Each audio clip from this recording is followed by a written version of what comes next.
So if we're in a political environment where the American flag has become controversial to Americans, I think we got a problem. I hope Nike either releases these shoes or some other shoemaker picks up the flag, puts it on a pair of shoes, and starts selling it. I'll make the first order. Betsy Ross was actually named Elizabeth, but her parents called her Betsy, and the name stayed with her all of her life. She was born in Pennsylvania, which was a colony at the time. There were 13 colonies in what would become the United States, and those 13 colonies belonged to a country called England.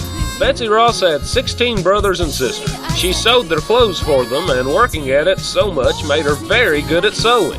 When Betsy was young, not many girls went to school. Betsy did, though, and she learned to read and write. When she was 12 years old, she took a job sewing tablecloths, curtains, and bedspread. While working there, she met a man named John Ross, who she would later marry. They opened a sewing shop of their own together and lived a happy life until a war started between England and the 13 colonies. John Ross would die in the Revolutionary War, but Betsy would keep working in their shop and eventually started making uniforms for the colonial army. She even made uniforms for George Washington, who would later become the first president of the United States. Now that they had an army, they needed a flag. They finagled around with a number of different designs, but none seemed appropriate. Until one day at Betsy Ross's house. Hiya, Bets. How's the flag coming along? You are aware that I'm a fine flag maker, yes? Now, I do make flags that are made of stars and stripes and red, white, and blue. Were you interested in one of these? 13 stars and stripes, representing our 13 colonies, of course.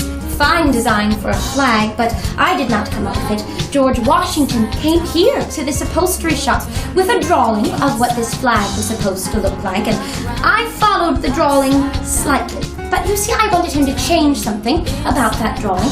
General Washington, he had asked if I could put 6 points around each and every one of those stars for the flag. 6-pointed stars, that's what he wanted.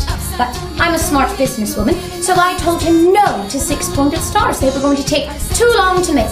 He wanted this flag finished as fast as possible, after all, so I suggested a change to the stars.